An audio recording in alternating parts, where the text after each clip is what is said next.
And we should be live.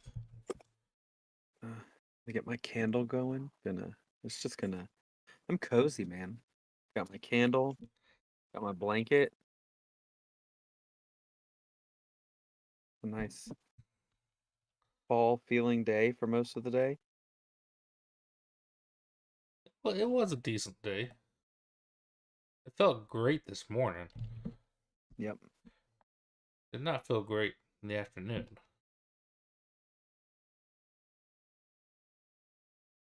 But coming around. Yep. Wasn't humid, which was what was nice.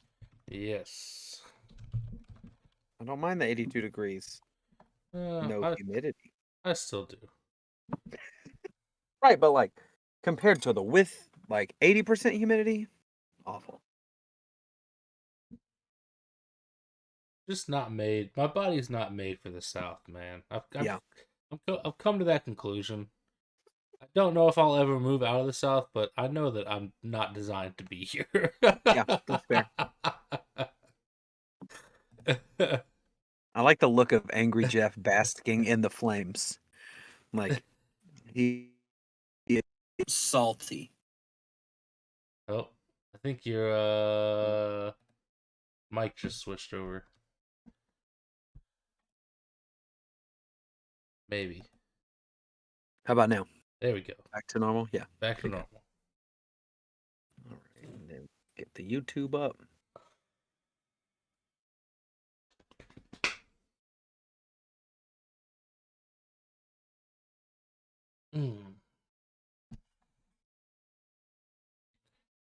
Think I'm ready to roll. It's Dude, not I'm ready. whenever. Give me a second. Do these.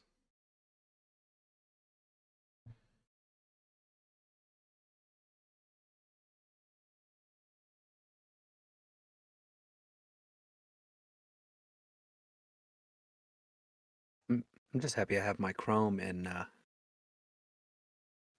night mode. No.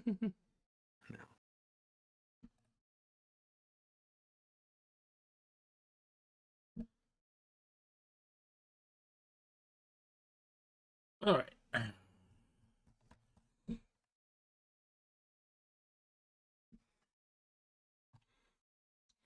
Ready to hop into it? Ready, man. All right.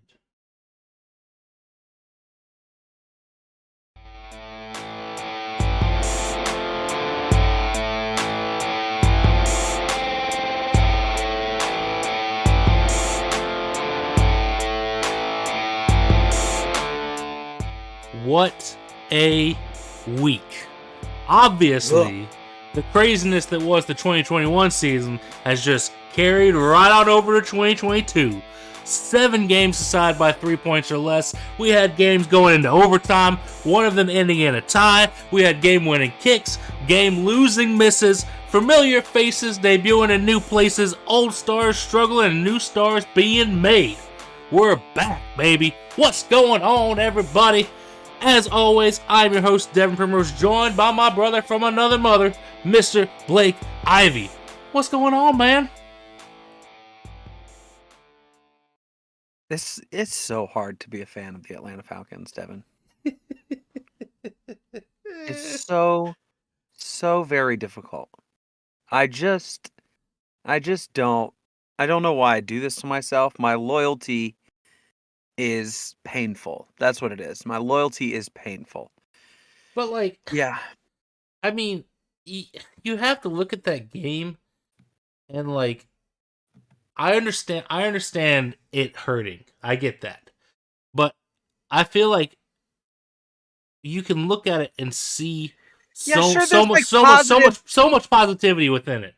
It's a stinging loss. I understand that. No, but it's so much of a stinging loss because it was the Saints. Right, right. If that loss had been to the Browns or the Lions or the Steelers or literally anybody else other than maybe Tom Brady. If it had been to anybody else other than Tom Brady, It wouldn't have. I would be saying exactly what you said. Of like, man, this was, like I saw a lot of things I liked, Right. but it's so hard to say that when it was the Saints and we Yeah. had them put away. Like we were nailing the coffin shut and they just Undertakered out of it. Like Yeah. it was painful.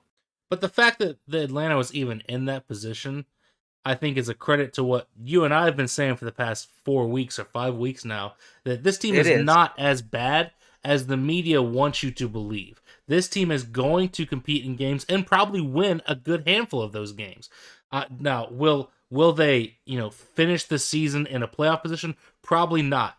Could they potentially be making a at least being competitive in December and in the mix?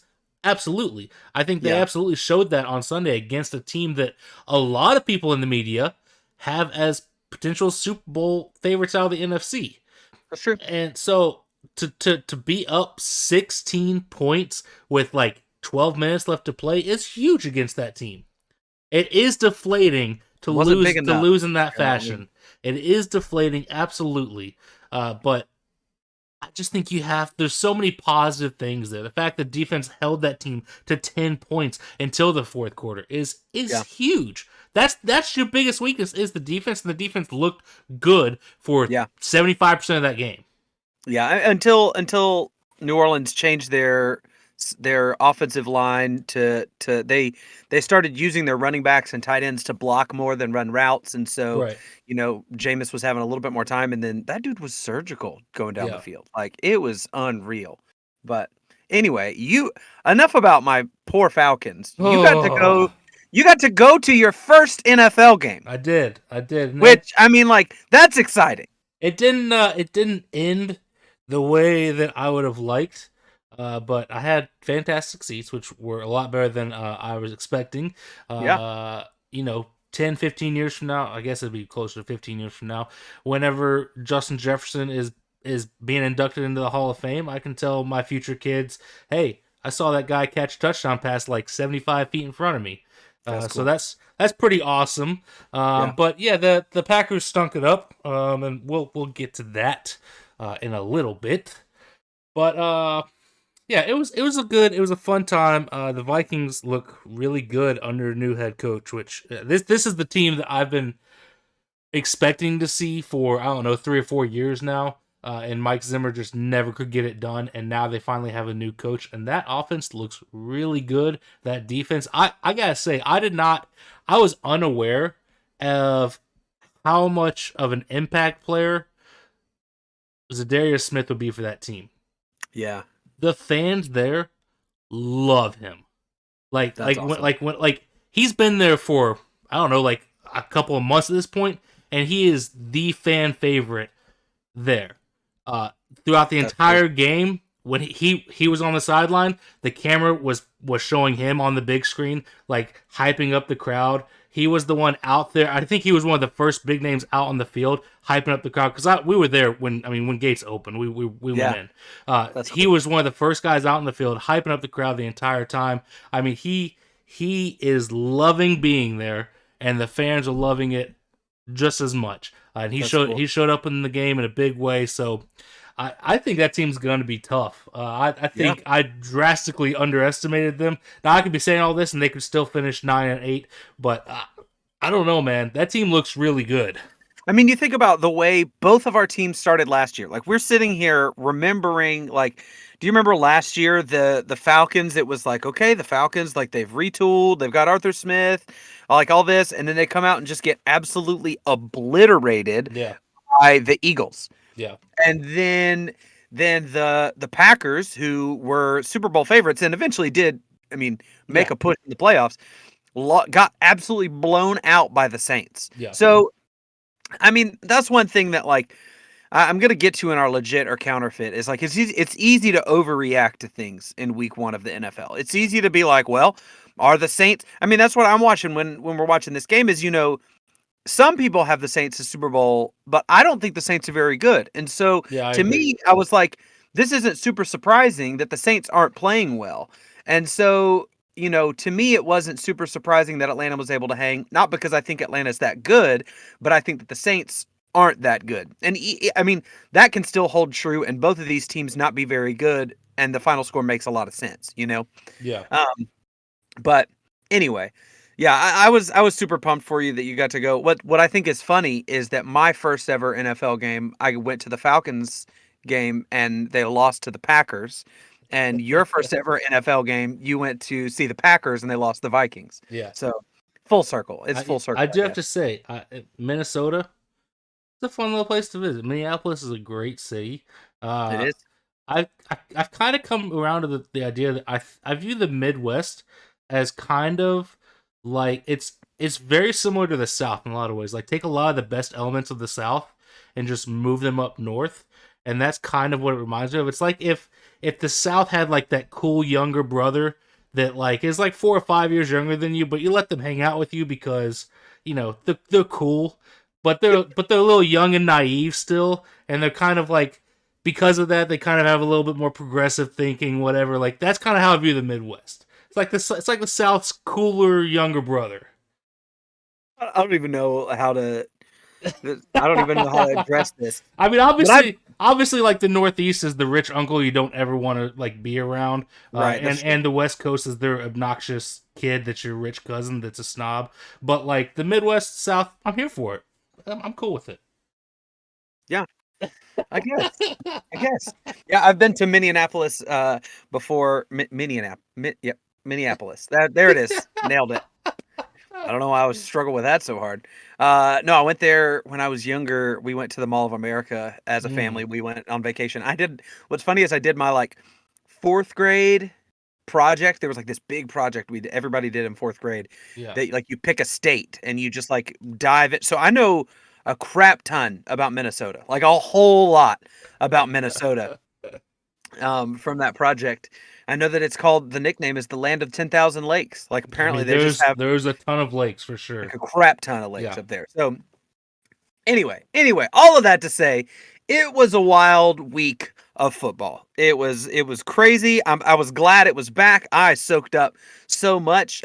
Quick plug here. You can get NFL Red Zone mobile for $35 for the year. Yeah. So I did that. I was able to keep up with most of the games on Sunday. Had the Falcons on one TV. I had Red Zone on my phone. It was awesome. I love it. So being able to kind of digest that way and then go through YouTube and look at things a little bit deeper later. But I mean, it was a great weekend of football. Yeah. I feel like I'm about to have to get on to Zeke. I'll be right back. Pause. Sorry. Sorry, everyone. You good?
All right.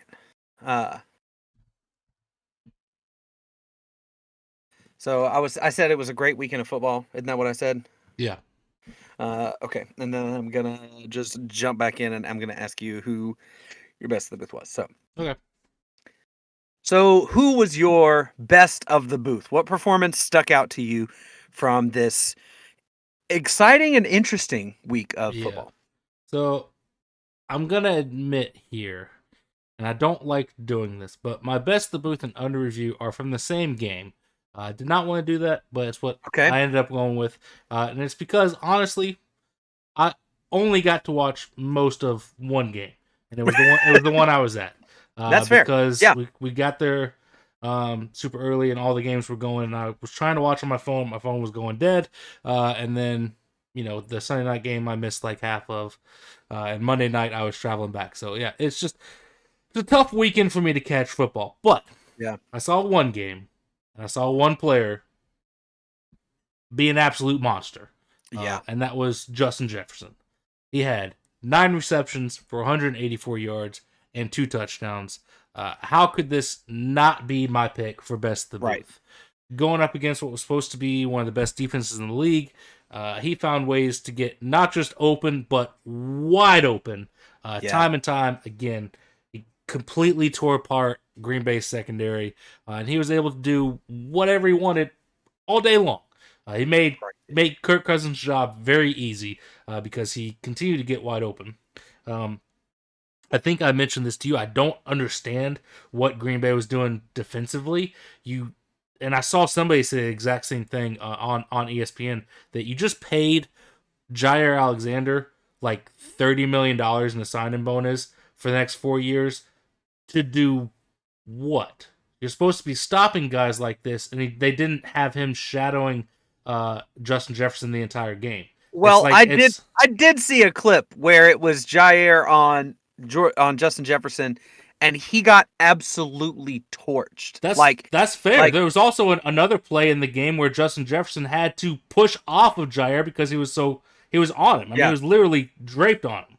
Yeah, but this is most of the time in the NFL, guys don't move across the field like that. That's fair. You usually have them play on one spot of the defense. I mean, it depends. It depends though.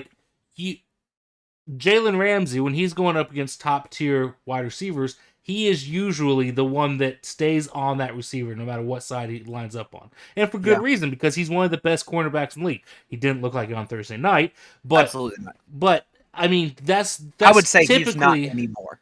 That's typically what you do with your top cornerbacks, is you play them on whatever side the top tier wide receiver is on, and that's not what they've done with Jair. And in fact, it looked like more times than not, Jefferson ended up on Eric Stokes' side, which I like Stokes, but he's not Jair Alexander. Right. And so I think I'm not going to say that's the reason why Justin Jefferson was able to do whatever he wanted, but that definitely contributed. Yeah. So I don't know. He's a heck of a wide receiver. He's gonna have a monster year. And this was just the starting point. Yeah, and what's funny is that I texted you about it, or we might have even talked about it in Discord about people saying he's the best receiver in football, and I'm like, okay, let's calm down. But after Sunday, I'm ready to pass the crown to him. He was already top 5, and then how ridiculous he was on Sunday. I mean, it was just amazing how open he was able to get. Yeah, I mean, guys were confused as hell, lining up against him. They didn't know what to do. Yeah, he's an unreal talent. So and it's not like Green Bay doesn't have good corners. Jair, Stokes, and Rasul Douglas are some pretty dang good cornerbacks. Yeah, I mean that whole defense is so solid. So yeah, for him to do that, supposedly it is. Well, I think they'll be there.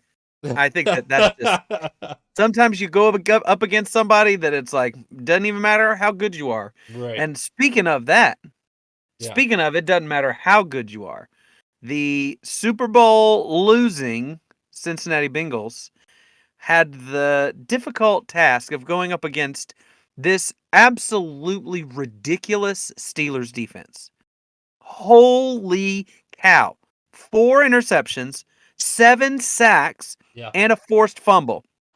What was really funny is I was watching, there was a back-to-back play at the beginning of the second quarter where J.J. Watt is in the backfield during the exchange when Joe Burrow is handing the ball to he was almost like waiting there, like, okay, whenever you guys are done, I'm going to tackle whichever one of you has the ball. Like, he was just like, okay, the very next play, Burrow drops back to pass, and it's 2nd and 14 at this point. Yeah. Burrow drops back to pass, and Watt, I love what he does.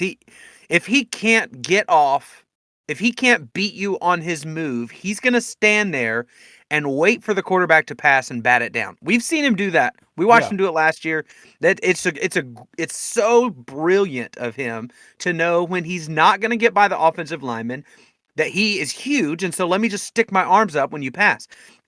So he does that, and the ball, and it hits him in the hands, and he just brings it in. Like, he just intercepts it off of like a batted pass. He's just like, this is mine. Back-to-back plays. Meets the running back and quarterback in the backfield, intercepts it the next play. It was like, what are we watching? The Steelers defense was just absolutely unreal. And even like, it wasn't even at least the first, those 2 interceptions, they weren't even really Burrow's like fault. Like, they weren't great passes, but it was also just good defense. They were getting to him. Anytime you sack a guy 7 times, you're gonna be getting some turnovers. So, best of the booth to the Steelers defense. And sadly, I hope it's not the last time for a while, because TJ's out for 6 weeks in typical Watt fashion. We're not gonna get a whole season of watching a Watt, but that defense, I honestly, like,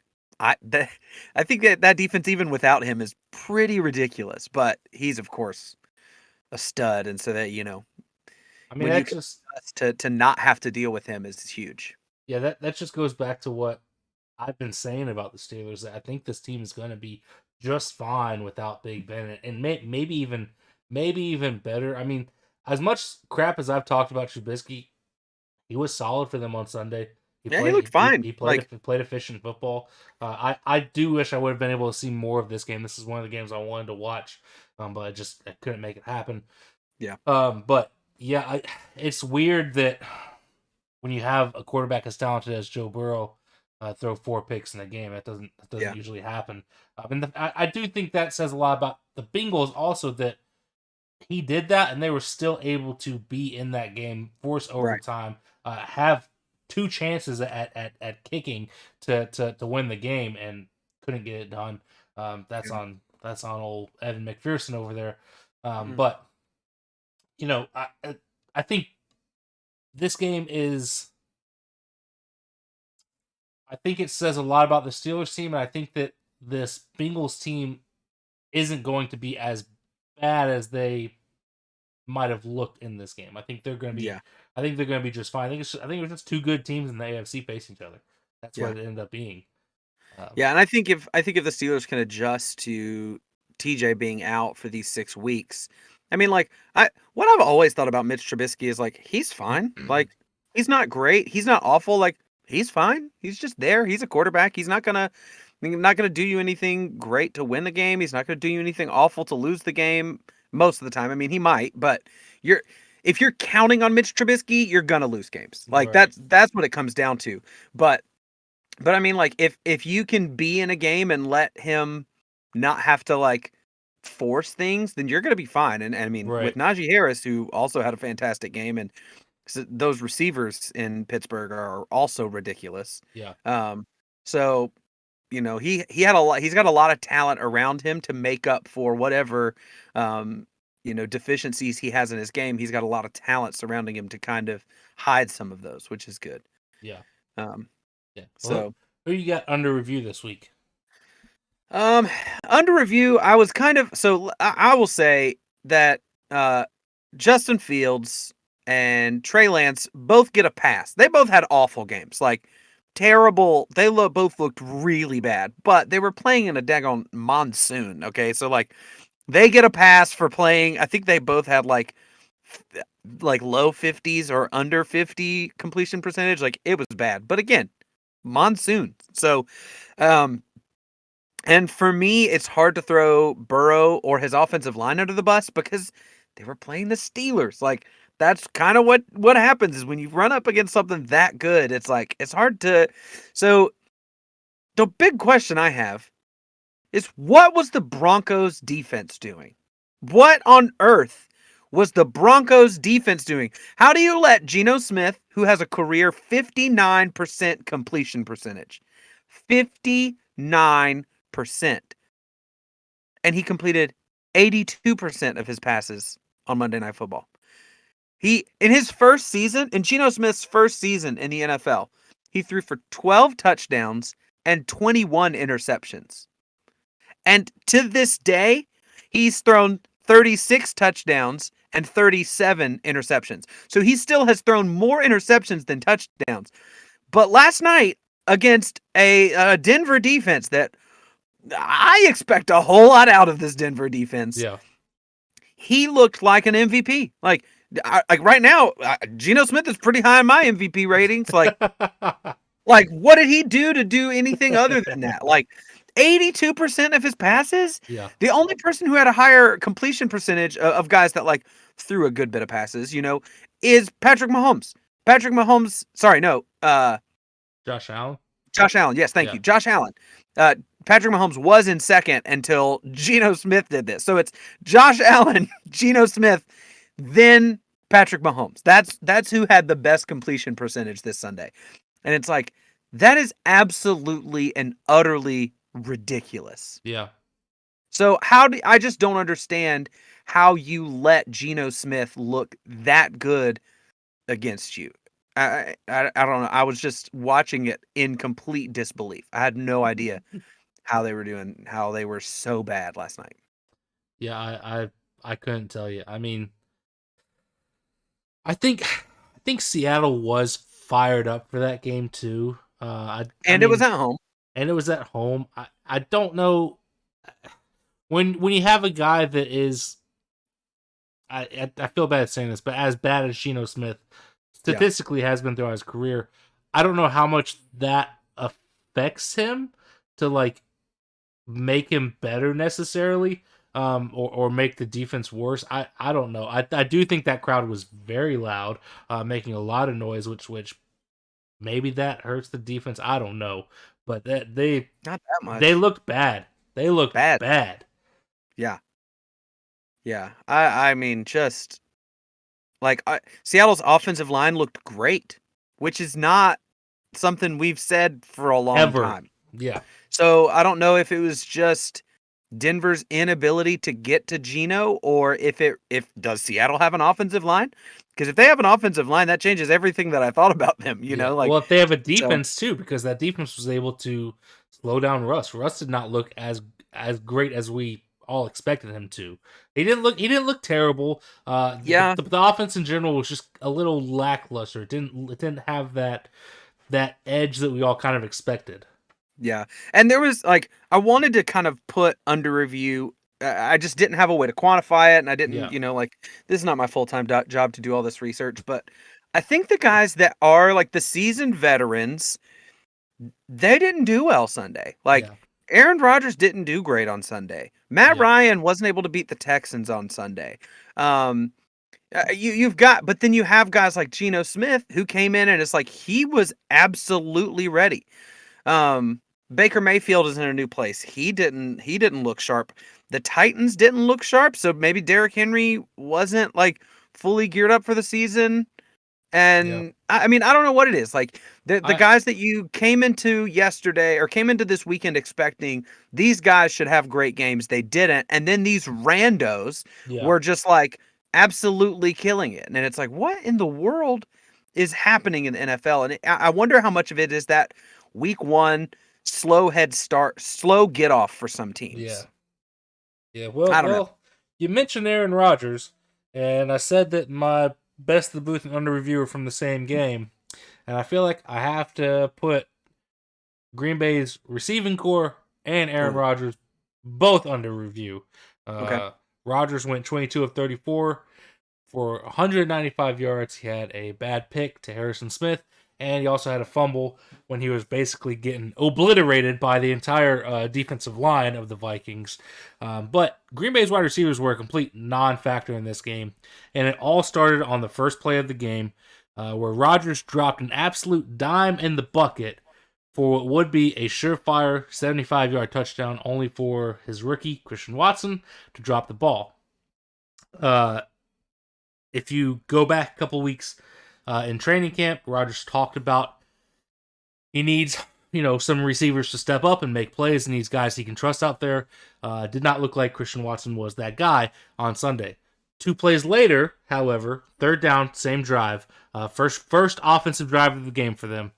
He had Watson open downfield once again and decided against giving him a second chance, which I don't think is uncommon for Rodgers with young, unproven wide receivers. I've seen this happen before where guys that are new to the team or rookies coming in, if they make a mistake early in the game, Rodgers tends to avoid them for the rest of the game. And that's basically what it seems like he was doing with Christian Watson.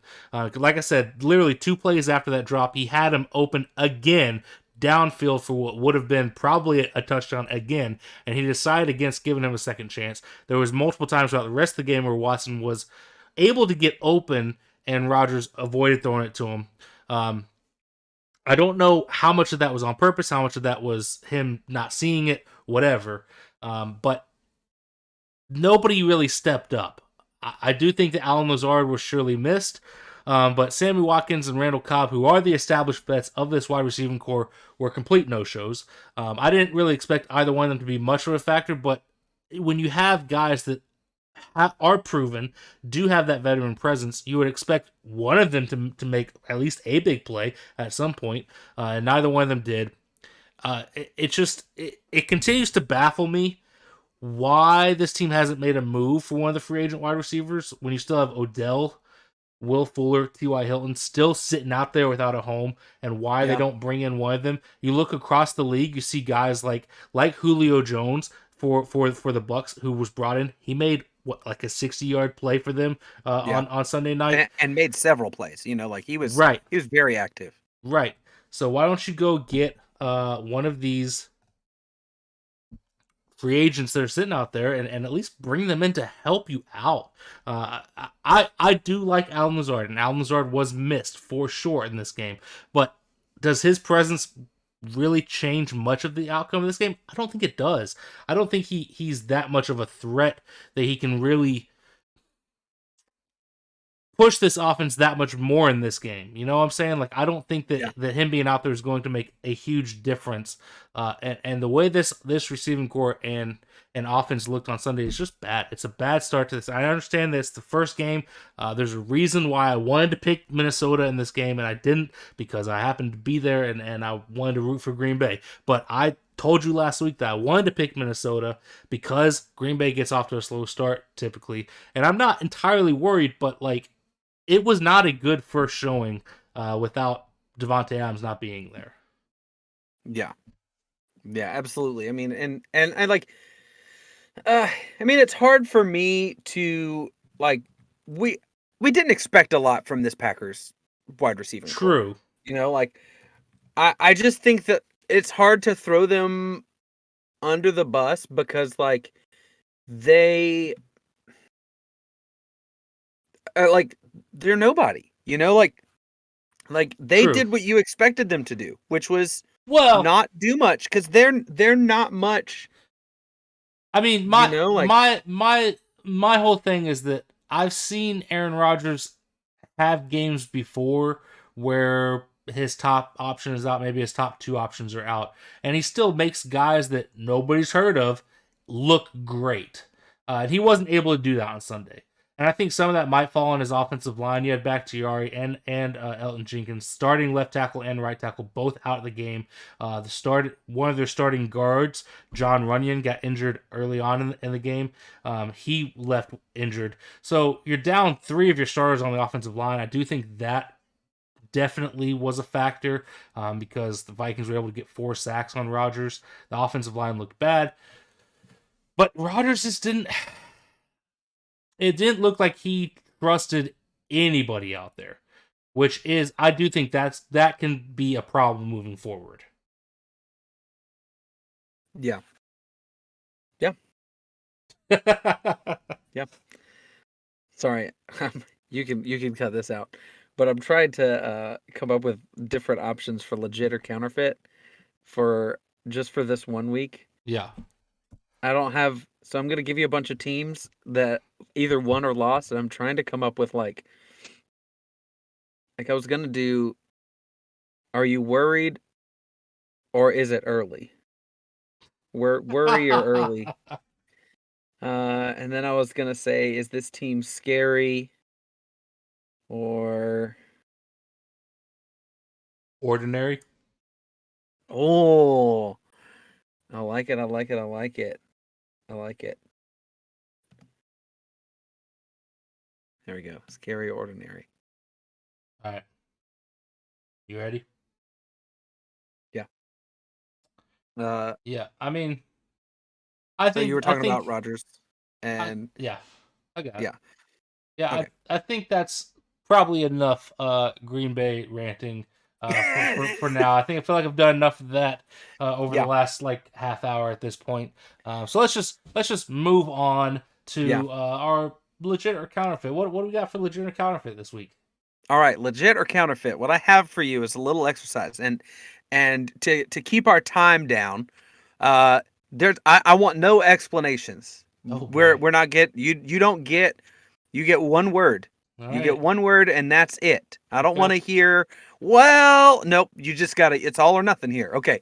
So I'm going to give you a list of teams that had surprising outcomes this past week.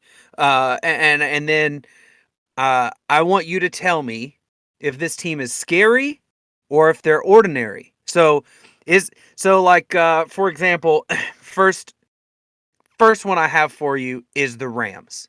So the Rams, is this still a scary team to you, or after what you saw, Oh, are they ordinary? So you gotta make some golly. quick overreactions Right out the to gate, this man. past week. So you can say like, hey, it's not a big deal. This team is still scary. Or for a team like Houston, you can say, hey, this is still a team that's ordinary. So one word answers only, no explanations Okay. until maybe later. Okay. And then I'll follow your answer with mine. Okay, you ready? Yeah. Rams, Scary. ordinary. San Francisco, Ordinary. still scary to me. I know I said still scary. Well, whatever. Carolina,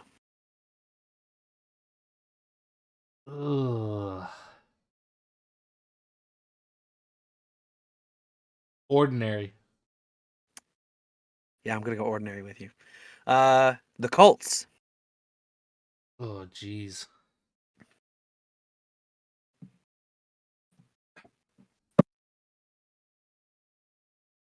Scary.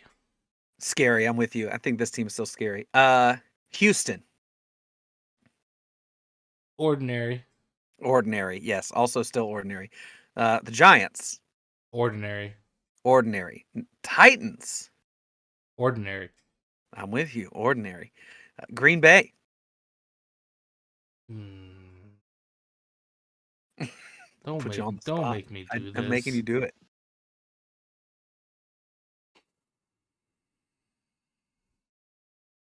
Scary. I'm with you. I think this team's still scary. Minnesota, Scary. scary. I'm with you. I think that team got scarier. Seattle, Ordinary. ordinary. And Denver, Hmm.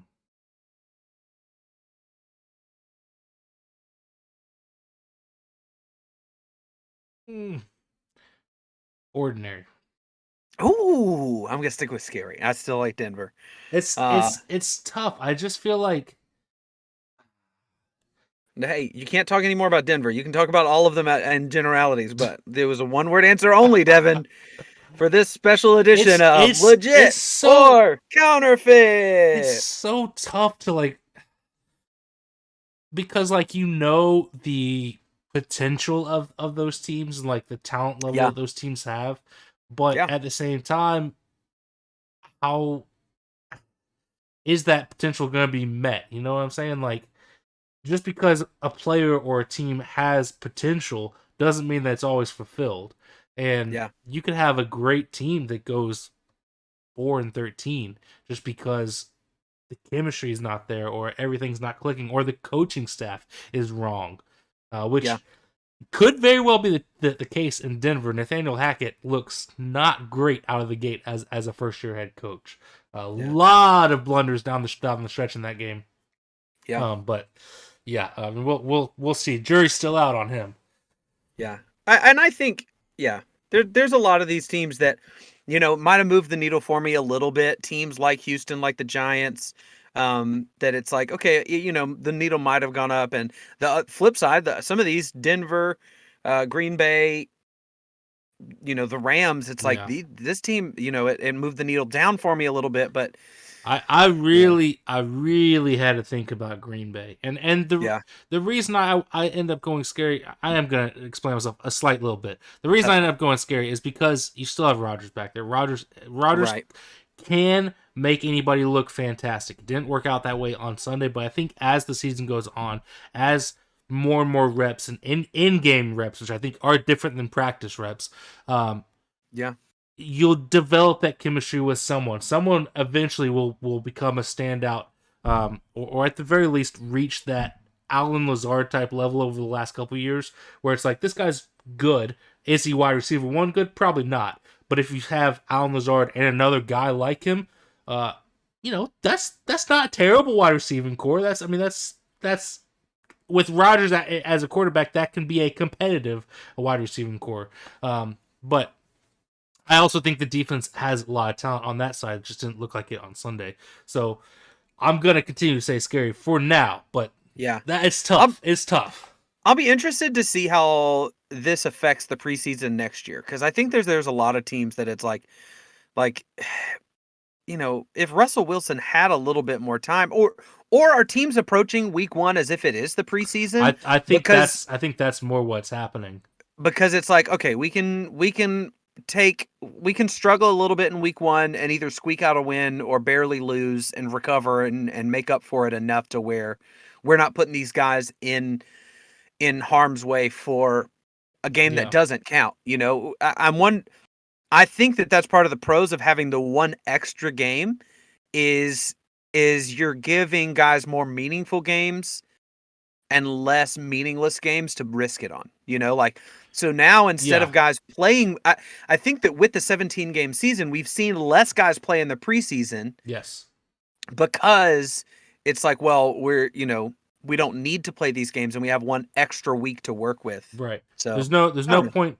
And you know, I said over the last couple of years, Green Bay has gotten off to a slow start, and Yeah. interestingly enough, over the last couple of years, Rodgers has stopped playing in the preseason. He does not play in the Yeah. preseason at all. And really, Yeah. I think that started being the case once. I believe it was like 2014 or 2013 when Jordy Nelson got injured bad in the preseason, and he was out the whole season. I mean, that's your number Yeah. one wide receiver gone because of a meaningless snap in a meaningless game. Yep. And I think from then on, Rodgers was like, I'm not playing in the preseason if I don't have to.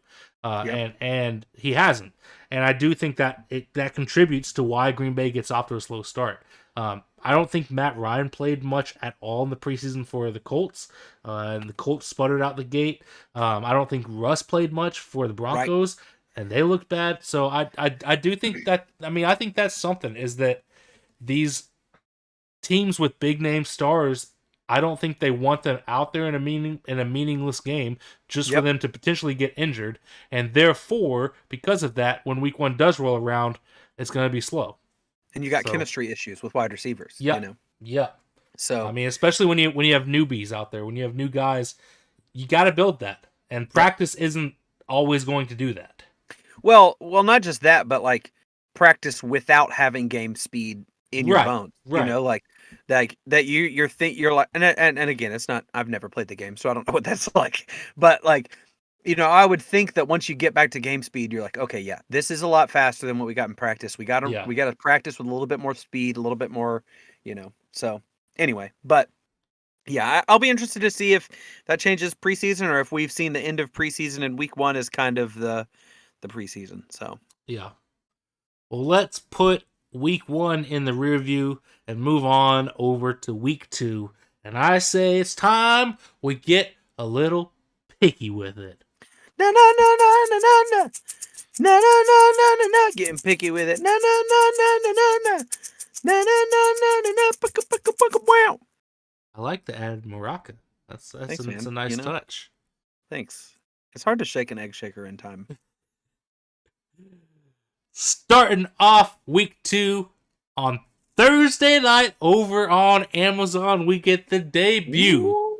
We get the debut of Al Michaels, Kirk Herbstreit on the call, calling what looks like a fantastic game between the Los Angeles Chargers and the Kansas City Chiefs in Arrowhead. That stadium is going to be rocking for this one. Currently, Kansas City are 4-point favorites, which is slightly surprising to me, but Kansas City just blew out the Cardinals and looked dominant after losing their star wide receiver in the offseason. I think that offense is going to be just fine. But who you got, man? I'm going with the Chargers in this one. I think that the Chargers are one of the best teams in football.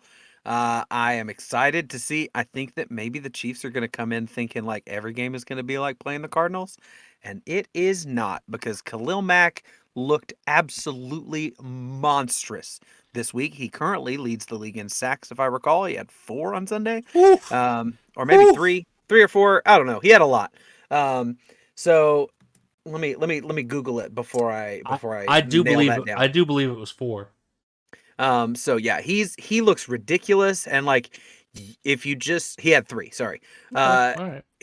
So if you shift and you're like, man, we got to stop him, well then you're just gonna let Joey Bosa come after you. So yeah, it's gonna be tough. And Patrick Mahomes, now if there's somebody who can deal with pressure, move around in the backfield and make something happen out of that, it is Patrick Mahomes. So but it's, will he be able to have the time back there to extend plays? And I don't know if that's going to be able to happen. So, Yeah.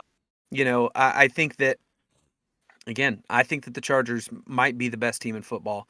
And so I'm going to give them this game, but I wouldn't be surprised if Kansas City wins. I just think the Chargers are a slightly better team. Yeah, I almost feel like we need Pete on here to defend himself. I don't. Because I also went with the Chargers. He's going to be so mad. He might turn the podcast off right now. He might just not even listen to the rest. Pete, don't hate us. Don't turn off the podcast. Just you can hate me. That's fine. Just listen to it and listen to why the Chargers are the better team. They're in every facet.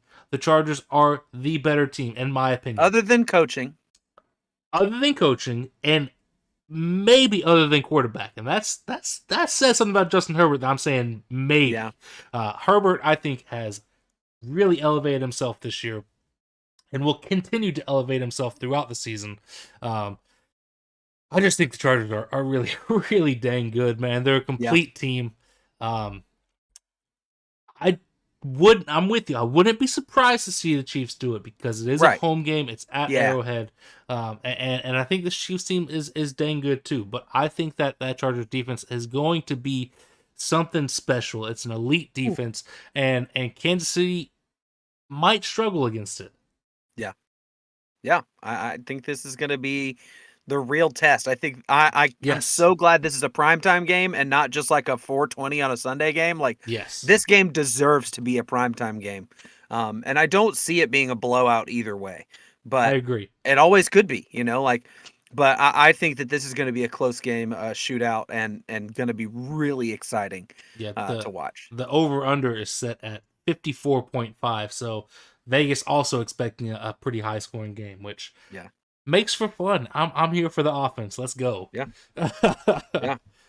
Moving over to Sunday at 1 p.m. over on CBS, we have Joe Flacco and the Jets heading into Cleveland. Joey and the Jets to face old Jake Brisket, coming off a big win. What's his name that got the field goal? Cade York, is that his name? Yeah. The first kick in the NFL ever He drove like a 56-yarder or something like that Pretty incredible. to get the win. That's awesome for him. Definitely was a best of the booth contender. But yeah, I'm. That's another game. I'm not giving best of the booth to a kicker who made one field goal. That's no, absolutely not. He was not a contender in my book at all. It's the story, man. It's the story. It's the no. story of it. Anyways, it's not story of the booth. It's best of the booth. Anyways, Cleveland are 6-point favorites. I think that's pretty fair. I don't have much faith in this Jets team. If you want to go see it and you're in Cleveland, tickets are $50. Go maybe drop 50 and see this game if you so choose. I think the dog pound will be pretty full as it is because Cleveland loves them some Browns. But they got a new mascot guy painted on the 50-yard line. Have you seen that? Yeah, I have not seen that. Brownie the Elf. Brownie the Elf will be starring at, this is not a joke, this is real. Adam Schefter tweeted it out earlier today. Brownie the Elf will be donned at midfield this Sunday in First Energy Stadium there in Cleveland. So, yeah, and for that reason and that reason only, I have the Cleveland Browns. I think that Brownie the Elf is really the good luck charm that they needed. And I don't see a reason this Brown team loses a home game at all this year with Brownie the Elf there defending home field advantage for them. But especially against the pretty much talentless Jets. So... yeah, I also have the Cleveland Browns. I just don't think there's... It's tough, man. I think there's a lot of things, a lot of players to like on this Jets team, but they just can't put it all together. I don't know if that's a chemistry issue. I don't know if that's a lack of a clear-cut quarterback because Zach Wilson's injured and he missed a lot of last year also. I don't know if it's coaching, what it is, but the team ain't playing like a team. And as I said last week, the Jets are going to jet until the Jets don't jet, and that's why I'm picking the Browns. Yep, absolutely. So apparently Zach Wilson is going to be throwing this week. He ain't playing.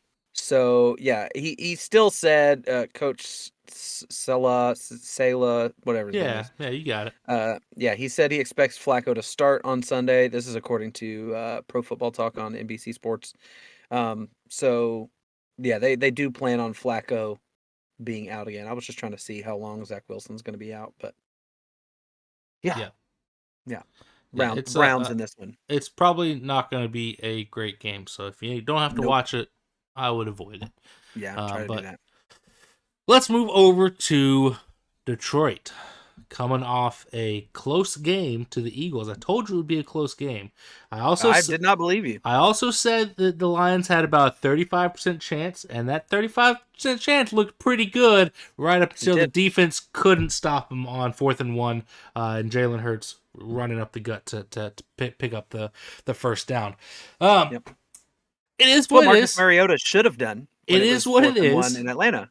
I think that Detroit showed a lot. I think that I still think this team's going to surprise people. I don't think this was a bad loss for them. I think that this is one of those losses that you can take things away from. And I think Dan Campbell summed it up pretty well in his post-game presser by saying that there's a lot of things they did bad, and they still only lost by 3.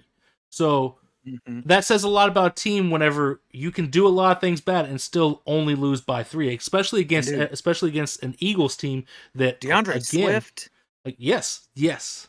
Looked, he was a monster. Yep. I'm telling you, this Lions team has a lot of talent. And Washington, I think, is going to have their hands full against them on Sunday, 1 p.m. over on Fox. For the first time in over 2 years, the Detroit Lions are favorites to win a game. In over 2 years? That's crazy. Yes. They are currently 2-point favorites, which... That's close. But they're favorites nonetheless. Who you got, man? Man, I'm going with your boys. Going with Detroit. You are. Detroit over the commies this week. I think that although It was real weird for Carson Wentz to Carson look as Wentz. good as he did. Carson Wentz looked a little bit like 2017 Carson Wentz. Yeah, and I was beginning to wonder, maybe the Colts are the problem and not the Colts quarterback? Are they the problem? Could be the Colts coach. Yeah, exactly. That's kind of what I'm hinting at here, is that it's like, wait, Carson Wentz looked better than Matt Ryan did on Sunday. Yeah. And that's only been true once ever. So, yeah, the Commies have a nice receiving core now too. I mean, Scary Terry out there, which he's been good for the last couple of years, but now they got the rook, Jahan Dotson. I mean, he looks legit too. Carson Wentz. Doesn't every team have a rookie wide receiver this year that they drafted in the first round? I think a lot of them do. A lot of them do. 27 of 41, 313 yards, 4 TDs for Carson Wentz. I mean, he looked good. Yeah.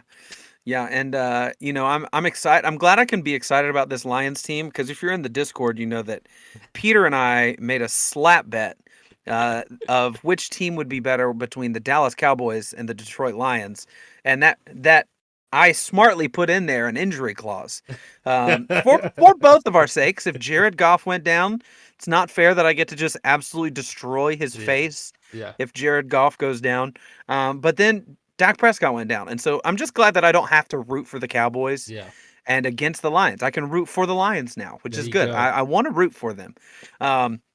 So especially this week, because I'm going to pick them. So go Lions. Yeah, obviously. Beat the Commies. Obviously, I am also picking the Detroit Lions. Right. I think they need this win too, because next week, week 3, they face the Minnesota Vikings, and that's going to be a real tough game for them, I think. So if you can get this win, start the season 1-1. I think that's going to feel a lot better than starting the season 0-3 after you face Minnesota. So, yeah, I feel good about Detroit getting this one. Hopefully it happens.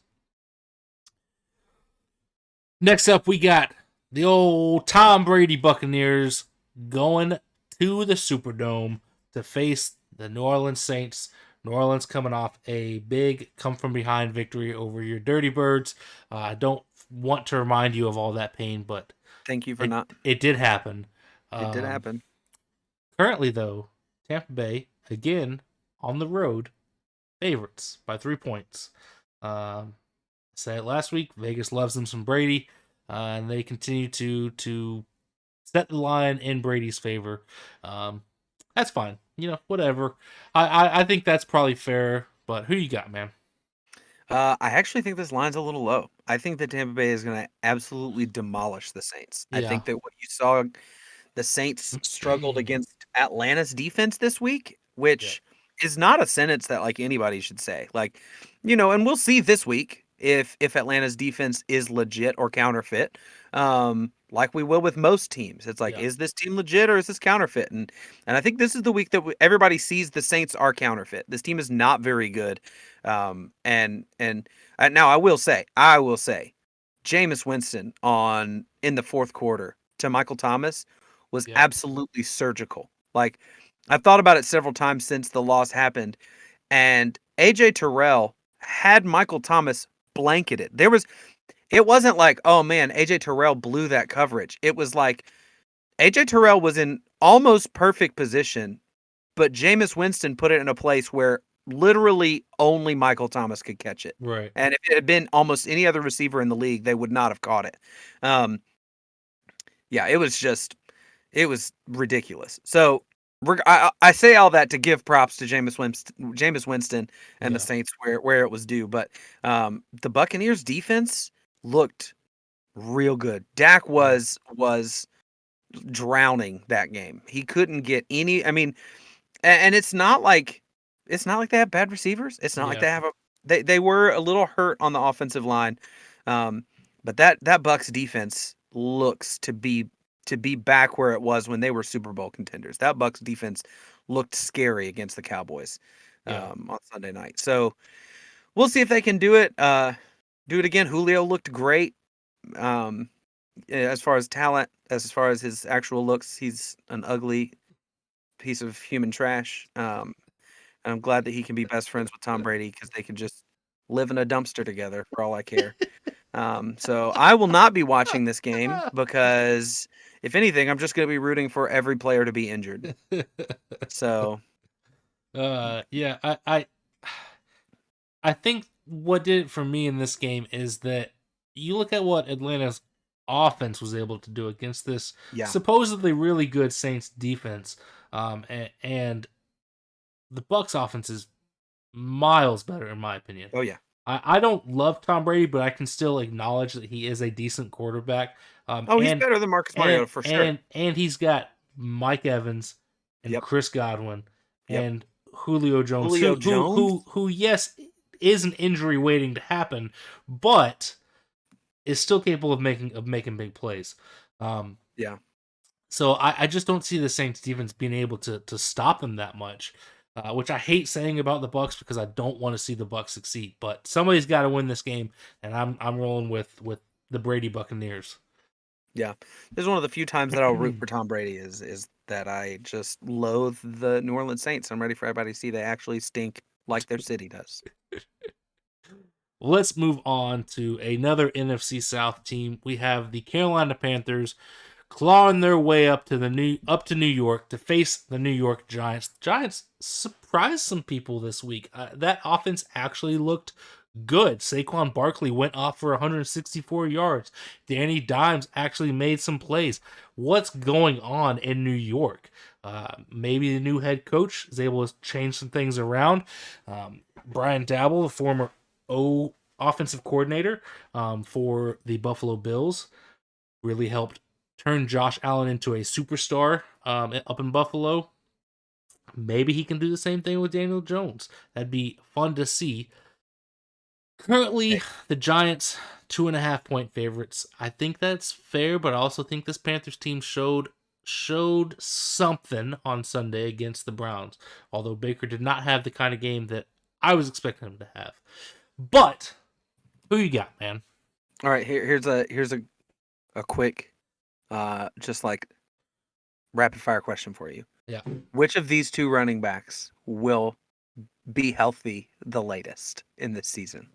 If you had to pick which of these, knowing this game, they're gonna like both fall as one of them is running on the field and one of them is running off the field, and they're gonna trip over each other and get injured. But Saquon or CMC, who is healthy last man standing? I feel like it's just like a toss-up. Like you could just flip a coin and just go off that because who knows? Both of these guys have missed so much time over the last 2 years. Yep. CMC, sure. I'll go with that. I'll go Saquon just for the sake of content. Whatever. Might as well. Man, I literally have, since you started introducing this game, I have changed my pick twice. And I'm not quite set on it. I think that there's so much that I don't know about this Giants team, if I'm being honest. I mean, just like a sense of, it's hard to know if we don't know much about a team because they're so poorly coached that they don't know what to do with them. I mean, there's a lot of guys on this Atlanta Falcons defense that were on the team last year, but they weren't starters. They were in backup roles or kind of rotation roles. And then now this year they come out and they absolutely destroy the Saints, and he's saying names like Michael Walker, and you're like, who? Or Taquan Graham, and you're like, I knew that he was on the roster at some point, and so, you don't know if it's just guys being in the system and learning it, and so now they're able to shine. So that could be what we're seeing in New York. Listen, somebody decleated Derrick Henry on Sunday. Did you see that clip? Mm-mm. What I'm gonna find it and send it to you because it is absolutely ridiculous. Just Google it. Just Google it. You can find it. But like Derrick Henry running at the end zone, goal line stand, and some linebacker comes up beside him, and Derrick Henry flies off of his feet, which I didn't know was humanly possible, Yeah. to like get enough momentum to knock Derrick Henry into the air. So I don't know what happened to these Giants of Green Bay. I mean, Giants of Green Bay, Giants of New York, but maybe. But I'm not willing to pick them yet. I think that I need to see that happen for another week before I'm willing to give them anything. Yeah. I'm gonna go with the Panthers this week. I think that Baker Mayfield, he's playing with a little less emotion this week, which might be a good thing. We expected him to just Could go be. off last week, and then he didn't. And I wonder if that's because, well, one, it was Cleveland's defense who is still really good. And who knows, Baker. That defense played against him Yeah. every week in practice. Yep. So I do think that's something to be said. Yeah, I mean I'm also picking the Panthers. Yeah. I just I feel like picking the Giants would be an overreaction to what happened. I feel agree. like For both of these teams. yeah, I mean it is for both. But I still like that Panthers defense. I don't think that they're bad. This is a team that played well defensively last year. So I at least know that about the Panthers. And I think that there's so many question marks still surrounding that Giants team. I just want to see them do it for at least another week, if not a couple more weeks, before I fully hop on board with them. Yeah. Yeah, I'm with you. The next game, I have no idea. I literally did not make a pick in this game yet because I don't know. And that is the New England Patriots coming off a loss to Miami, which I said they play historically bad in Miami for whatever reason, and it happened again on Sunday. But they make their way over to Pittsburgh to face the Pittsburgh Steelers, who are coming off a big overtime win over the Cincinnati Bengals. Currently, I think this is a little disrespectful to the Steelers, but currently, New England are 1.5 point favorites on the road. If anything, I think the Steelers should be favored because it's a home game for them, especially based off how both these teams looked in week one. But I have no idea where to go with this game. Who you got, man? Well, here's the real question for you is how many points is TJ Watt worth? Like, if TJ Watt is on the field, I think that's a field goal. You know what I'm saying? Like on that team, I think TJ Watt is. I don't know they don't do this in football, but they should. Like, because I just think the energy, the presence of him, he is so game wrecking that when he's not on the field, the adjustments they're going to be able to make to stop a Casey Hayward, is that? Yeah, because Casey Hayward, who's the? Might be Cameron Hayward. Cameron Hayward? Yeah, one of them's a cornerback in Atlanta. The other's a defensive tackle for the Steelers. Yeah. Anyway, Hayward, they're going to have to game plan for Hayward. I should have just stuck with last name anyway. I think it's Cam. There. Yeah, Casey's in Atlanta. Yeah. So game planning against Cam Hayward is very different than game planning against TJ Watt. So, and if you want to talk about somebody who can game plan, it's William Belichick. Yeah. So I think that this week we're going to see, you know what? I'm just going to go ahead and hot take on this one. I think we're going to start seeing every other week, good Mitch, bad Mitch. And so I think we had good Mitch this week, and we got to watch him play against the Bengals. And I think this week against the Patriots, we're going to see bad Mitch. I say that. And then I remember that the Patriots let J.C. Jackson go in the offseason, who's one of the best corners in the league. So that defense got worse. Decently worse. Significantly worse, maybe. That's what I'm saying. This is the toughest game to pick. I don't think it'll be the best game necessarily, or maybe even the closest game. But I could make a case for either one of these teams coming out and winning, and also either one of these teams coming out and winning big. Um, I just You know don't. what? I think I'm gonna roll with the team that I've been trying to hype up for most of the offseason, and that's the Pittsburgh Steelers. Because I believe in Mike Tomlin. I believe in the talent of this team. Granted, I don't believe in the quarterback, but that's as long as he's playing efficient football, I can't speak ill of him. So I'm rolling with Pittsburgh. Yeah, I actually right before now, in my defense, it was right before you said that. I did change my pick to Pittsburgh. I originally had picked New England for this one. Um, but yeah, I just think that the losses that the Patriots, really what did it for me is I really can't decide if these two teams were playing on a neutral site. I think it ends in a tie. Like it's like I have no idea. And so since it's a home game, Yeah, I'm gonna say give me the Steelers. yeah, If you flip this game, you put this game in Foxborough, I'm picking New England.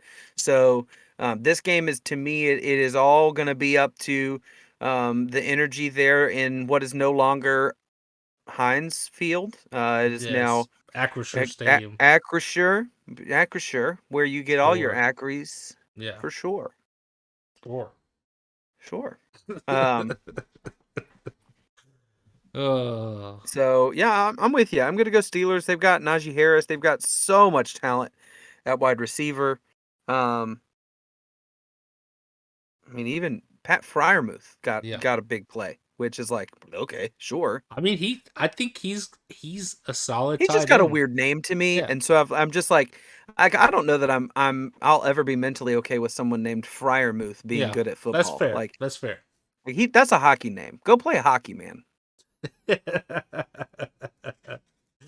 Well, let's move on to the next game, and we have another AFC South matchup. The Colts The winless division. the Colts coming off a tie with the Houston Texans, and what I said last week would be a potentially spicy matchup, and it turned out to be a tie game. I think Very spicy. I feel good about that. But they are heading down to Jacksonville to face the Jacksonville Jaguars, coming off a loss to the Washington Commanders. Currently, Indy are 4-point favorites.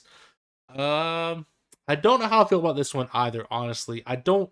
It's very tough to pick the Jags or even justify the Jags winning this game. Mainly because of the question marks surrounding that team still and the talent that I know is on the Colts. But I'm kind of with you that I'm starting to turn on Frank Reich and the head coaching the head coach in Indianapolis. We didn't like him at the end of last season either. I'm just running out of like excuses for him at this point. But who you got, man? Listen, the Colts are undefeated. I feel like why not roll with the team that's undefeated in this matchup? I guess. Tickets are as low as $24, which I mean, Jacksonville's not that far. Um, Yeah, I would go see that game. yeah. But I think okay, let's reframe this question. Between the Commies and the Texans, which of those teams is better? Obviously the Texans. So both of these teams struggled against their opponents, but the Colts tied a better opponent than the Jags lost to. I don't know if that's fair. I feel like the talent, especially on the offensive side, leans so far in favor of Washington. What do you mean? I feel like the Commanders are better than the Texans, especially on the offensive side of the ball. Maybe? I don't know. I guess you're probably right. You're probably right. I can get down with that. Regardless of that logic, I think that the Colts are a far superior team in literally every aspect of that game. So give me the Colts. I also have the Colts. Other than maybe coaching. Yeah, I still feel good about this Colts team. I mean, yeah. Jonathan Taylor went off for 161 yards. Matt Ryan threw for 352 yards. Yep. Like they couldn't score the ball, sure, but they could move the ball for sure. So I don't know. I feel good about this team. I still feel good about that defense. Um, Shaq Leonard didn't play on Sunday, I don't believe. Oh, I didn't know that. So I think that caused a little bit of issues, but I still like the Colts. I'm rolling with Indy. Yeah, with you. Let's go up to Baltimore, the last 1:00 game of the day. We have Tua and the Miami Dolphins coming off their big division win over the Patriots, heading up to Baltimore to face Lamar Jackson and the Ravens, coming in hot off a win over the Jets. Baltimore 3.5-point favorites. I think that's about fair. I think this could be a spicy matchup. Could be a lot of fun watching Tua and the boys go up against Baltimore, and in return, Lamar Jackson seeing what he can do against that Miami defense. Could be fun. But who you got, man? Oh, this is a tough one. You know what's crazy is the guys on the Atlanta 92.9 The Game sports radio. They love Baltimore for some reason. They've picked. I mean, a they've lot picked of the Lamar media for MVP. A lot of the media likes Baltimore. I've seen people have the Ravens in the Super Bowl, and I'm like, I just don't get it, man. I Yeah. don't get it at all. I do think it's interesting that the line is only Baltimore by 3.5 with kind of that media hype. But you know what? I really liked what I saw from the Dolphins this week. The Dolphins looked really good, and it's really hard to justify anything that the Ravens did because they played the Jets. So it's hard to say like, oh man, well their offense looked good. It's like, well, they were playing the Jets. Like, well, their defense looked good, but they were playing Joe Flacco and his grandsons watching and the Jets. Like, and honestly, to me, I don't think that offense looked as good as it should have for facing the Jets. That's fair. Yeah. Yeah, I'm going with Miami in this one. I think that, and maybe this is just me picking the team that I like a little bit better. Yeah. The team that I think is better, regardless of where they're playing. I think that the Dolphins are a team with, I don't know. I just like them a little bit better. So I'm going with the Dolphins. Something, maybe it's just a gut. I mean, eventually we've got to have one game this week that we disagree on, but this game is not it.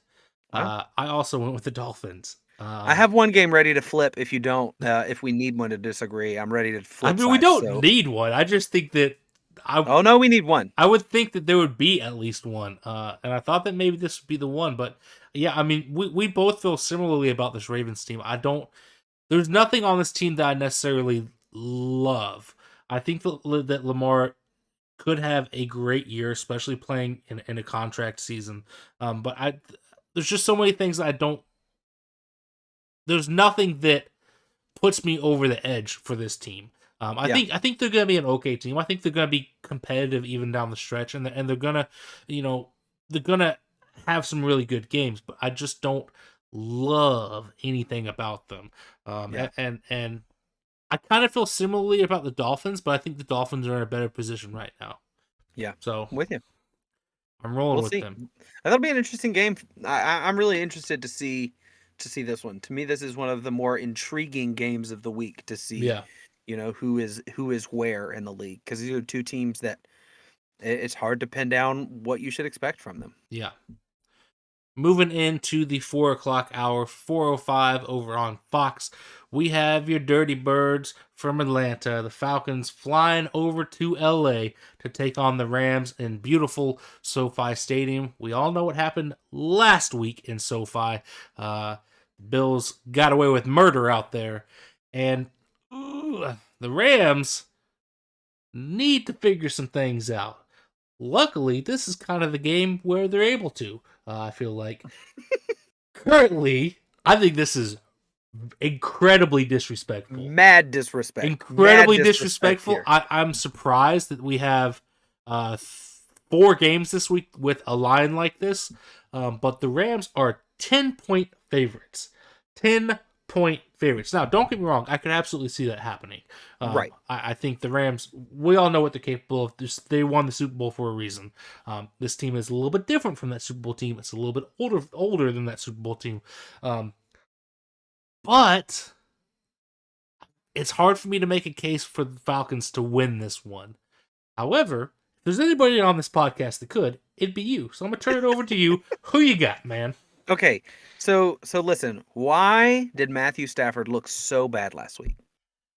He was facing a really good defense. He's facing a really good defense. Who did what to him? Pressured him a They lot. pressured him. The Atlanta Falcons sacked Jameis Winston 4 times on Sunday, which, for reference, Yep. last year the Falcons had 18 sacks all year. So for me as a Falcons fan, it warmed my bleeding, bludgeoned, Yeah. devastated heart to see the Falcons get 4 sacks in a game. Was awesome. I think this game could be incredibly uncomfortable for the Rams. I think that this is a game to me that it's hard to not overreact because Matt Stafford looked bad last week. Like, I know he was pressured. I know this, and again, it goes to like, is it just that he doesn't have a whole lot of chemistry with Allen Robinson yet because he didn't play in the preseason? Like, he probably wasn't giving it his all during practices. Like, Yeah. because he's a vet and he's like, you know what, we'll figure it out. So is that why he looked a little rusty, or is it the age getting to him? But like there were some of those throws that it was like, whoa, that was not even close. Like that didn't look like the same guy who won a Super Bowl last year. Right. And so I think that the Falcons really could be able to capitalize on it. Now, what I didn't like is that where I don't like this matchup is that Atlanta heavily depends on the run game, and LA was able to stop Buffalo's run game pretty stoutly. So I think that that's kind of strength going up against strength there. I do have the Rams winning this game, but barely. And my heart is telling me to pick Atlanta, but I really think that this week with a little extra time, get Matt Stafford settled back into the rhythm of things.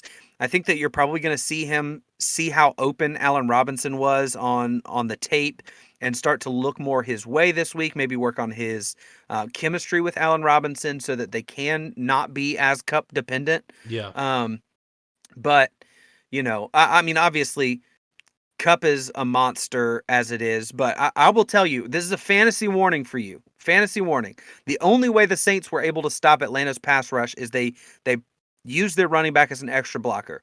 Do not start Cam Akers in any of your fantasy leagues this week.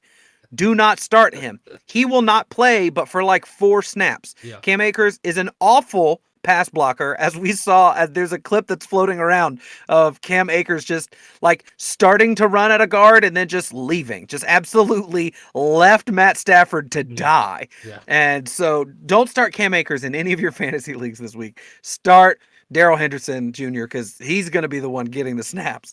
I do wish I could have been a fly on the wall in that film room when they went over that. Because like I feel like Cam Akers had to have gotten chewed out like crazy for that. How do you make that kind of move as an NFL player? Like not only like the message that it sends to like the rest of your team, but your quarterback in particular. If I was Matt Stafford, I would be advocating for Cam Akers to never step on the field again. But Cam Akers looked as interested in helping Matt Stafford as Matt Stafford looked at helping that drunk lady that fell off the stage at the Super Bowl celebrations. Like looked at it and was like, "Nope, somebody else is gonna have to deal with this." Yeah, made a business decision. Just to counter your point about Buffalo's run game. Buffalo's run game was pretty non-existent last year, though. Like Singletary and Moss didn't do much. Josh Allen was the leading rusher for that team, and Cordell Patterson looks legit as a running back. Like he does, man. He looks good. Also, I found out another fantasy warning. Sorry to cut you off, but another fantasy warning. The Falcons only dressed 2 running backs on Sunday. Yeah, it was Cordell Patterson and Damian Williams. Isn't it Damian? Yeah. Yeah. And Damian Williams got hurt like 3rd play of the game. like his third snap of the game. So they only had Cordell Patterson. You'll definitely see Tyler Algier, who's a rookie. The Falcons really like what they saw from him in camp, from what I've heard and from what I saw preseason. He looked solid. So Right. expect Cordell Patterson, who had 22 carries, which I think was the third most of any running back this week.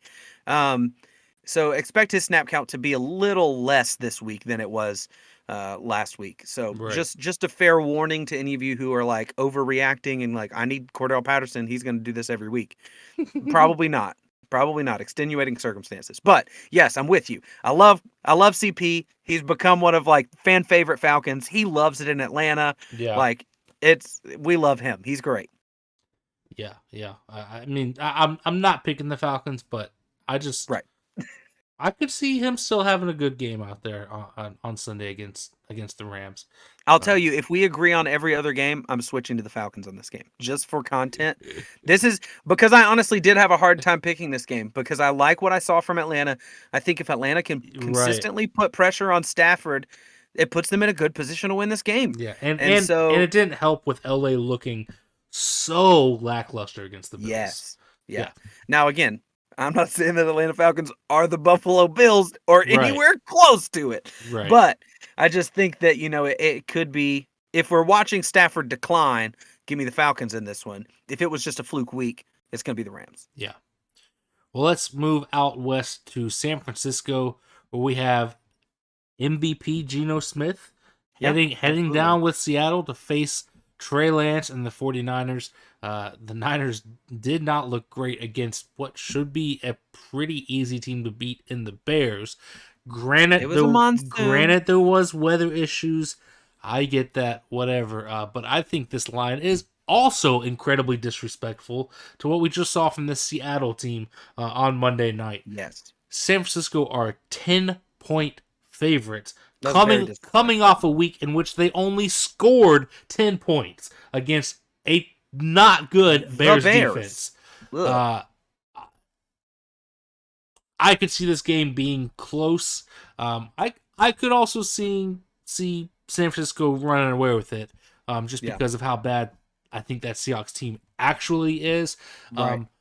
But I don't have a lot of faith in this Niners team. You have a lot more faith in them than I do, and I think that Sunday was kind of reassuring to me. Granted, it was in bad weather, but who you got, man? I will tell you this. If the 49ers lose this game, they're going back to Jimmy G. They've got to. If the 49ers lose this game to the Seahawks at home, you don't have time to try to see what you have in Lance anymore. You've got to go with the known mediocrity that is Jimmy G. So, but I do think that the 49ers are a significantly better team. So yeah, give me the 49ers in this one. I think again, last week was a fluke. I think the Seahawks were playing with so much energy, being at home, being angry at Russell Wilson. I think that the 49ers, you have a kid who's starting his first NFL game in which he had to swim out of the pocket. Like, I think that's going to be, I think that was a disaster. I mean, everybody's talking about Justin Fields like he was a miracle worker, but he completed like 50% of his passes. He was terrible. Yeah. So, yeah, give me the 49ers in this one. I also have the Niners. I thought more so than I probably should have about picking Seattle, which felt really weird, but I went with the Niners. I feel like they're the safer pick. They're the more talented team.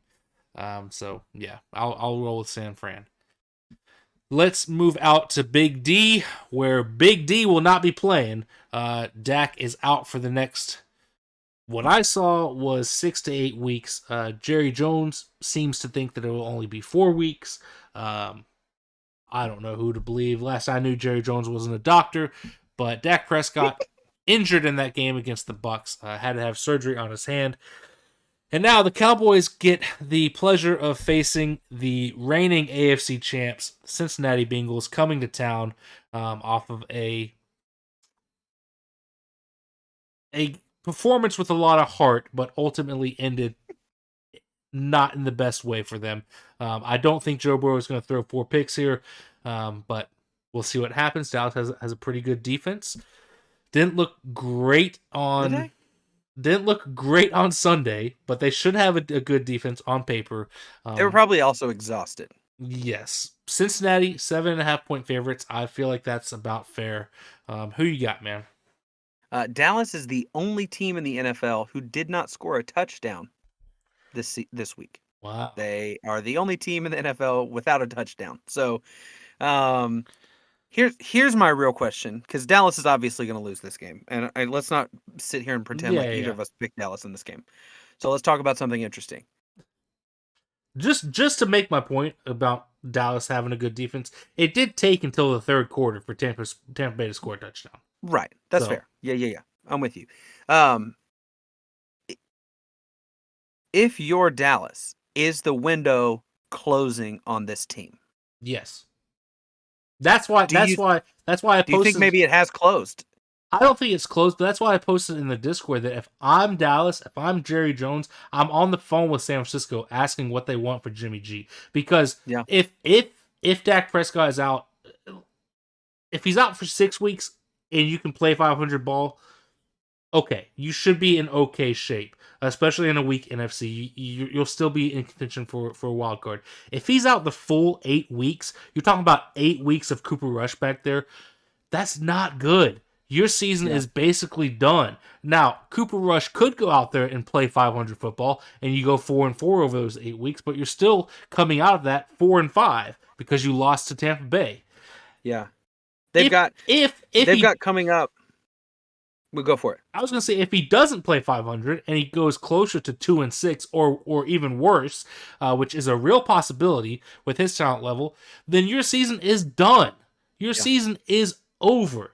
We all know the kind of quarterback that Jimmy G is, and San Francisco structured that new contract in a way to where teams would want to trade for him for this exact reason, for when a quarterback at the level like Dak Prescott, the talent level of Dak Prescott, the talent level of the Dallas Cowboys that do have a legit chance of going to a Super Bowl this year, they structured it for that exact purpose, so that when this happens, a team will make a move for him, and I would have them on the phone yesterday trying to make a move. Like I just that was the most Stephen A. Smith we've had. I would have them on the phone yesterday to get a deal in place. Sorry, I went a little Bill Cosby I get fired. I mean, listen, I like this Cowboys defense. Is it fantastic? They're a very good defense. Is it fantastic? They're fun to watch. No, but it's a good defense. It's a contending defense, and they have the pieces on offense to where you can be a contending team, and you're not going to be if Dak Prescott's on the bench sitting at home for 8 weeks. I also, like you said about the window closing, I think you've got a handful more years.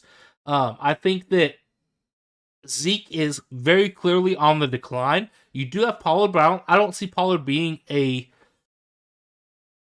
true number one running back. I think that he's best in the committee. Zeke and Pollard is still a great 1-2 punch.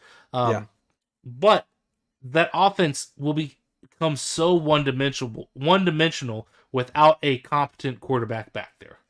Yeah, and I think it's what you turn the team into. Like, are they able to pivot this team into a run-heavy base team and turn Cooper Rush into a game manager?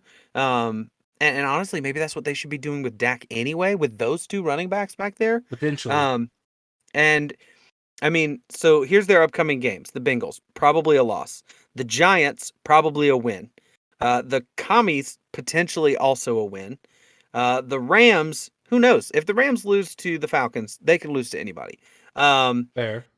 And so we'll have to wait and see on that one. The Eagles, probably a loss. The Lions, probably a loss. And then the Bears, probably a win. Then they go to the Packers, but now you're looking at 1, 2, 3, 4, 5, 6, 7 weeks from now. Maybe that's when Dak comes back to be able to take on the Packers, the Vikings, Giants, Colts, and then you get Texans, Jaguars. So Who knows, man? I mean, this team's got a schedule that it's like there's some easy wins and then some tough games. I feel like Um, if you're talking about an 8-week stretch where you've got to face the Vikings, the Packers, the Rams, the Lions, who are a potentially spicy matchup, the yeah, Eagles, the Bengals, like you need a quarterback back there yep. that can get you through those games. And Jimmy G is also the kind of quarterback that when Dak is healthy, maybe you don't rush him back. Yeah, that's true. Maybe if Jimmy G's having a good season, which statistically he's a good quarterback. He's one of the best quarterbacks sitting on a bench right now, if not the best. Could you imagine the hate of pretty boy Jimmy G being on the Dallas Cowboys, which is also the team everybody loves to hate? Like that's just the worst. Like that's the worst case scenario in my mind is like we have to watch pretty boy Jimmy G again and the Dallas Cowboys and everybody the media, the liberal media falling in love. I just no thank you. I'm not here for that. Well, it sounds like you're picking the Bengals, and Yeah, we've been over. That's what we started the segment with. Was yeah, I we're both also going Bengals. I Ain't also no went way with we're picking Bengals each because I'm other. not crazy. Right. So let's move over to the Houston Texans coming off a big tie, I guess. I mean, Big tie. I feel like that's a victory for them. A tie as big as Davis Mills' neck. Going up to Denver to face the 0-1 Denver Broncos. This is another. Denver are 10-point favorites. What's happening in Vegas that you have so many teams that are 10-point favorites? I don't think that's fair to Houston when they just kind of took it to the Indianapolis Colts for most of that game. They didn't look great in the second half and in overtime, but they did come out with a tie. And you could argue Denver didn't look great for a lot of that game against Seattle, against a team that everybody says is one of the worst. So I don't understand the 10-point spread, but it is what it is. Who you got, man? So in reality, what Vegas is trying to do is get the same number of people to bet both sides of this game.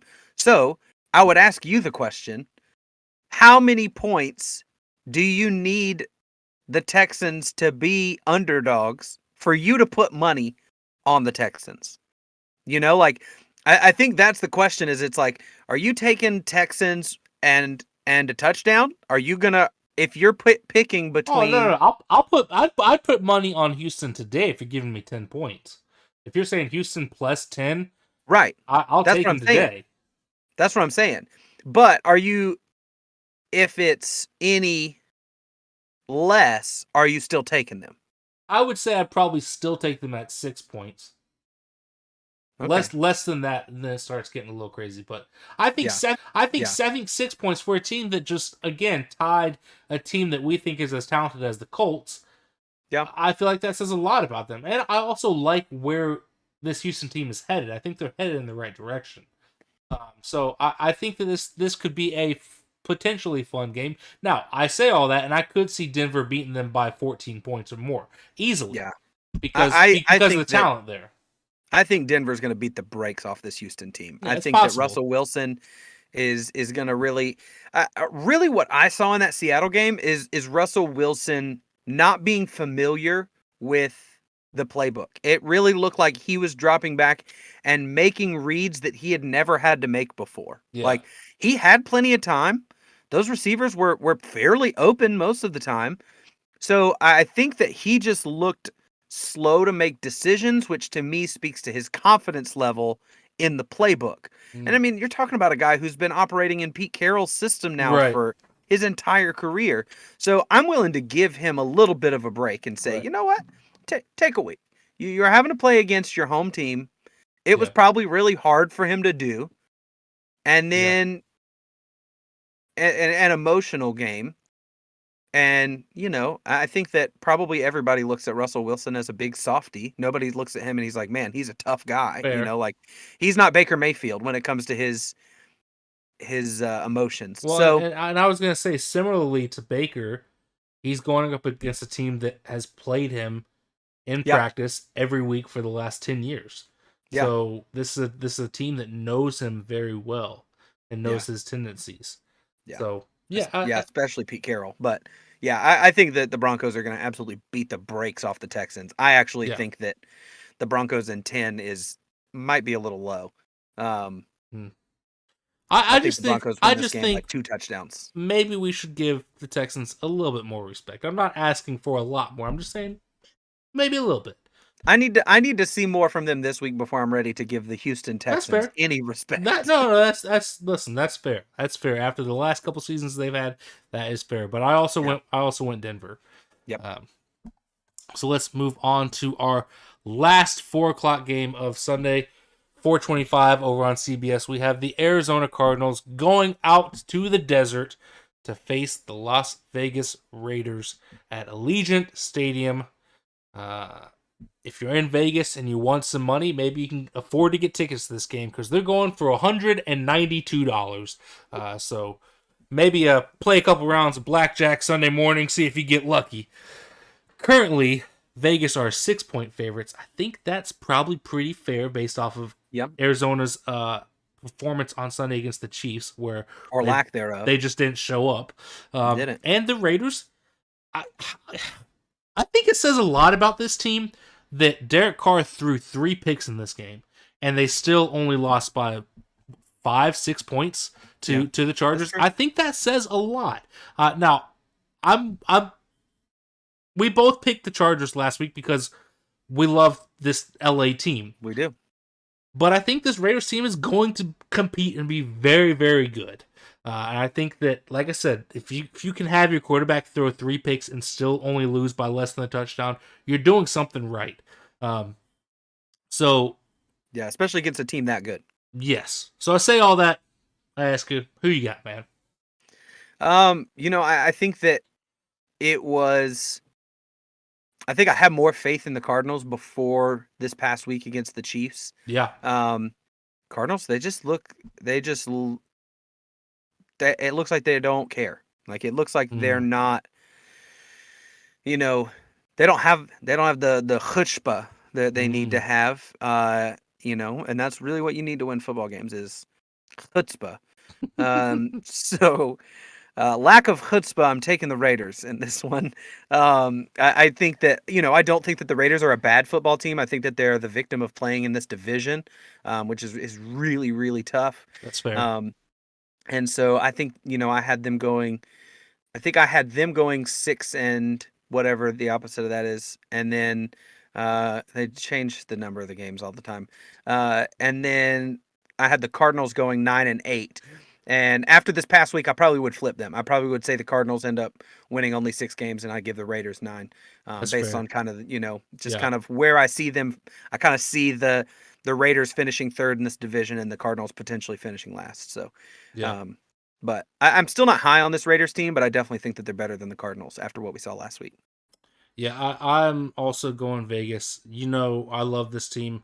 I want to say I had them going 13-4. I have a lot of faith in them. I don't think they're going to hit 13-4 this year, but I think they have potential to be that good.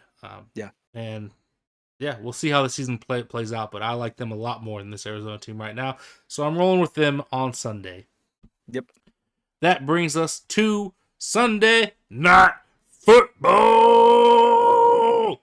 We have the Chicago Bears coming off a upset victory over the San Francisco 49ers, making their way out to little old Green Bay to face the Packers at Lambeau. Classic rivalry, classic primetime matchup, Bears-Packers. Currently, the Packers are 10-point favorites, which they should not be. Don't get me wrong, I think the Packers could win by 10, but I think that's not earned after their performance on Sunday. But I've ranted enough about the Packers this episode. Who you got, man? I think this is the week where we see the Packers kind of get it together. And again, the Bears didn't look good this past week.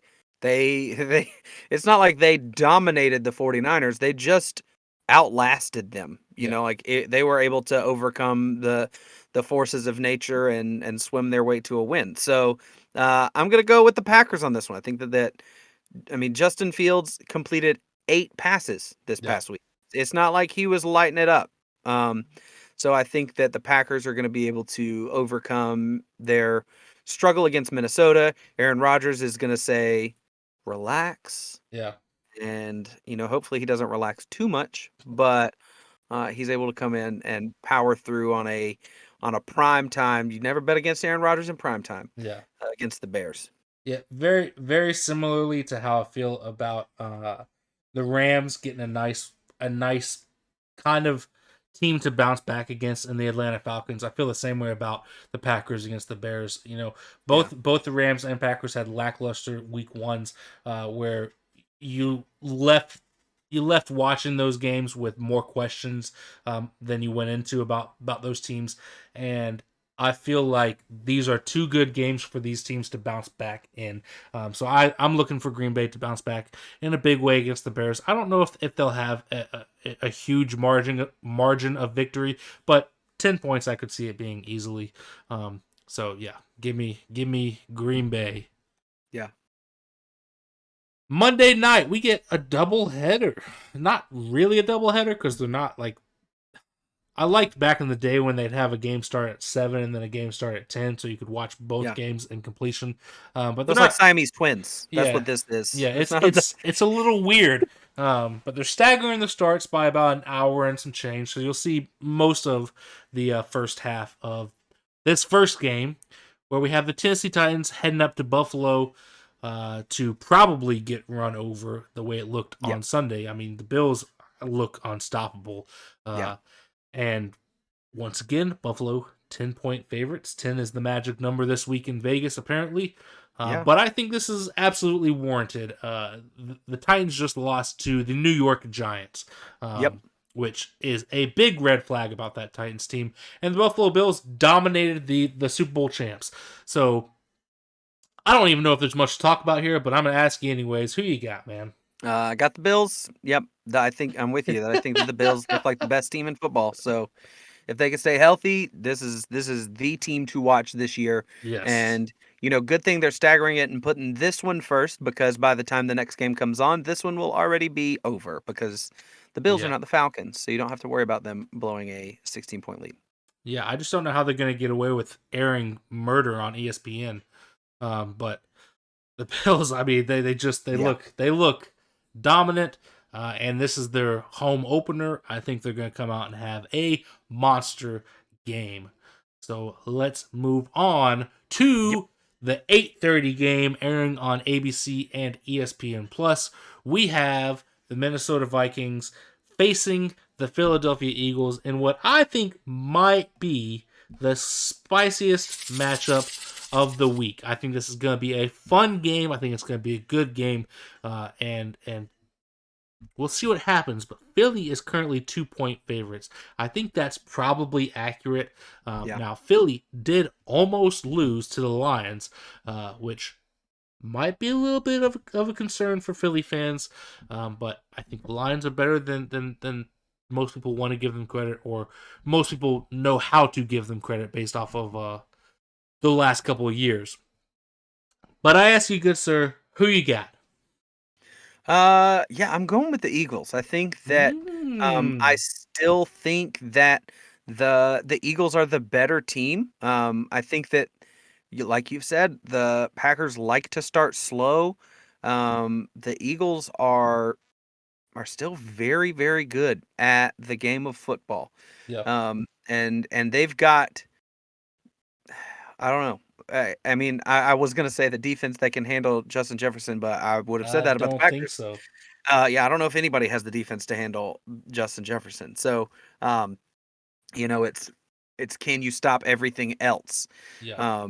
So I think that the Eagles, I think that AJ Brown already has some chemistry with Jalen Hurts, and so you pair him with Devontae Smith, and down the stretch, this is going to be a ridiculous football team. I think that the Eagles are going to be the ones who, and mostly I gave this one because, again, these are two teams that it's hard not to overreact to, barely beating the Lions and handily beating the Packers in week one. So I think that a big part of me just stuck with the home team on this one, and is rolling with the Eagles. Well, it took us 16 games, but we finally have a game that we disagree on. I'm going with the Vikings, and I will admit that might be a little bit of an overreaction, but being in that stadium on Sunday, seeing every play of that game, this Minnesota team is very good on both sides of the ball. I really feel like I underestimated them going into this season, and I will credit a lot of that to Mike Zimmer. I think Kevin O'Connell has really. I mean, it's only been 1 week, and this is going to sound like an overreaction, but I think he's really turned the ship there in Minnesota, and I like what I'm seeing from them. I think that offense is going to be difficult for a lot of teams to stop because even if you can shut down Justin Jefferson, well, guess what? You got to worry about Adam Thielen. And if you can Mm-hmm. shut down both of those guys, well, guess what? You've got to worry about Dalvin Cook. I think Mm-hmm. that this is going to be a tough matchup for any defense in the league. And the defense, which was the big question mark for me, looked great on Sunday. I don't know fully about their secondary yet because Green Bay's wide receivers were non-existent. I think most secondaries in the league could have shut them down, but that front seven looked great. They were putting pressure on Rodgers all day long. They got back there for 4 sacks. The pairing of Danielle Hunter and Zadarius Smith is going to be nasty Mm-hmm. for any offensive line to face. So I've got to roll with the Vikings. It feels weird defending them and making a case for them, but I think they're going to be very good. Yeah. Even though we disagree with it, I'm just gonna go back and change my pick to the Falcons. I just you know what? I wanted to do it and I wanted an excuse, and like as we're moving through and continuing, I'm like, I'm gonna change my pick. And then I just felt like I wanted to. So Yeah. Well, so now I can say I'm the smartest man alive when the Falcons beat the Rams on Sunday. Um, or or I'm just not going to pick Atlanta again for the rest of the season. So it's really, really overreaction time for me either way on this one. Um, but yeah, so I'm going to overreact with you where you're overreacting to the team that beat your team. I'm going to overreact to my team. So the well, bias coming in full effect there for listen. us on those. That's what happens after week one. It's time for overreactions, Yep. and I think we did enough of that tonight. But Yep. as always, we thank you for listening. If you're watching us on YouTube, maybe go ahead and hit that follow and subscribe button. You know, Yep. make sure you're notified every time we go live on Tuesdays. If you don't want to, then that's fine too. We still appreciate you watching us. We still appreciate you listening to us on Spotify, Apple, Google, however you get your podcasts. We're out there everywhere. Hop on over into the Discord. Come have some fun. Talk some sports with us. Where the party is. That is absolutely where the party is. Sunday, the Discord was blowing up. And it's going to be blowing up probably every Sunday of the Yep. NFL season. But again, we appreciate you listening. We thank you. We love you. And we'll be back next week for another great episode. And as always, I think that's that.